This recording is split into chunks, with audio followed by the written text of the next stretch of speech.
Rasty McGibbon with Keller Sims, University of Arkansas Men's Division III head coach. Keller, thanks for coming on 5 Minute Major. You guys winning again today, which setting you up for a potential possible 1-2 matchup tomorrow. Tell me what you've liked about your guys so far in this round, in this pool play. Yeah, I think we came out, we were a little bit nervous first period yesterday, really settled in the back half of that game, and then today we really brought the intensity, energy, and pushed the pace, really controlled the full 60 minutes and played with confidence. So I like to see that, especially in the national tournament. You speak of confidence. You just telling me before we went on, you've been coaching for 7 years. Of those 7 years, 6 of them you've made it to the national tournament. What would you say some of the ingredients are in your program that allow you to be successful? Yeah, I think it's dedication and attention to details, right? Consistency over that much time really shows our attention to details and doing the little things that it takes to get to nationals. There's only 16 teams that qualify out of over 90, and you really have to be consistent in your approach to the game. And I think we've been lucky. We've had a really good group of kids, and we've really established a good culture. But that just comes with consistently doing the little things right and winning those battles along the way to get to nationals. And you mentioned the word culture. Take a minute for me and just kind of describe what the culture is in your program. Yeah, so we have a really dedicated group, but we also like to keep it loose and make it enjoyable to be at the rink. Obviously, with the success we've had, we're a confident bunch, but we know that only comes with putting in the work and being dedicated. And so we have a high level of accountability across our players and our coaching staff that just make it easy to go to the rink every morning for practice, get on the bus, go on a long road trip for games. And I think especially as the years go on, that makes it even easier to stay at a high level whenever you enjoy the people you're around and what you're accomplishing.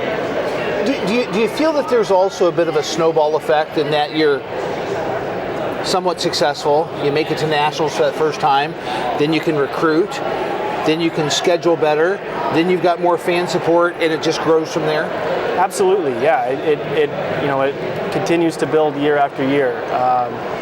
We've gained more and more interest in our program, our social media following, our crowds, everything continue to grow, and our fan support continues to grow. And then it's easier to grab the ear of those high-level players that continue to push our program in the right direction. Our resume speaks for itself. If you want to play at a high level and you want to compete at nationals and go to a big school, SEC school, Arkansas is the way to go, and it's really helped us just to continue to build year after year. Tell me about what some of the first impressions are of some of your rookies that are here at a national tournament, of the first time. Right. Yeah, it's incredible. You kind of see that awe in their face when they're walking around, and you have all of the banners and everything set up, and you have the games going, and this is an amazing facility. We were here 2 years ago. A lot of my players are from St. Louis, so they're familiar with the area. So it's great for our guys to be able to come here and have this top-notch tournament put on. And I think the big thing is you get out there for your first period and you realize the pace of play. Right? It's completely different. It's playoff hockey. It's do or die. So I think on and off the ice, it's a great experience. It's what you strive for. It's what you want to play as the highest level possible. And then to be treated so well by the staff here and have such professional setup, it's a culmination of all your hard work throughout the season. Do you find that as a coach, the level of difficulty goes up a notch when you come and you're playing teams that you may not have ever encountered? Does that make it more of a challenge? Like I know last night you were playing a school from Maine. Right. I think it was their first national tournament. I mean, is that a challenge? Because it's really an outlier. Yeah, absolutely. It's hard in your preparation because you watch film and you compare stats against yourself and against other opponents, but there's no common opponent to really show, where is this actually a strength for them? Is this something they actually like to do, or is this just something showing up in the 2-3 games of film I'm able to find. Whereas, you play your conference opponents, or even, common opponents that we may run into as showcases or at nationals here and there. You have an idea, what they're trying to accomplish. Whereas with the 2 teams we played so far, Colby College and St. Vincent, as far as I know, it's the first time our programs have ever met. And it can be kind of a wild card trying to prepare your team, and then especially once the puck drops, it just kind of goes from there. When we think about the hockey belt, being truthful, Arkansas is probably not a state that we associate with the hockey belt. What are some of the comments you get from people that you're like, family reunions, you meet someone on vacation, and you're like, yeah, I coach hockey in Arkansas. Yeah. What are the comments you get? Yeah, it's it's surprise, right? Like you said, you don't think of Arkansas as a hockey hotbed. I think it just shows hockey's growing in the United States. Our youth programs in our area are blowing up. The interest in our program has really helped drive that, I think, as well. But you get the comments, of course, hockey in Arkansas, or is there even ice? Where did you guys find a rink? Of course, being Arkansas, you always get the typical Arkansas comments on the ice, which makes us laugh because none of us are actually from there. Okay. But it's changed over the years too, right? So at first it was who is this team, and now we've been here so consistently. I talk to other teams that are here consistently. At D3, you think of the MCHC as kind of the powerhouse conference. They want to play us. They expect us to be here too. So I think it started off as kind of an outlier program, and we've dug in and now solidified ourselves as a team that belongs here most seasons. Where do you see yourself in 5 years? Personally, and also as a program? Yeah, so we're looking at a move up to Division II next season. So that's a big, exciting move for us. We've had a lot of success at D3.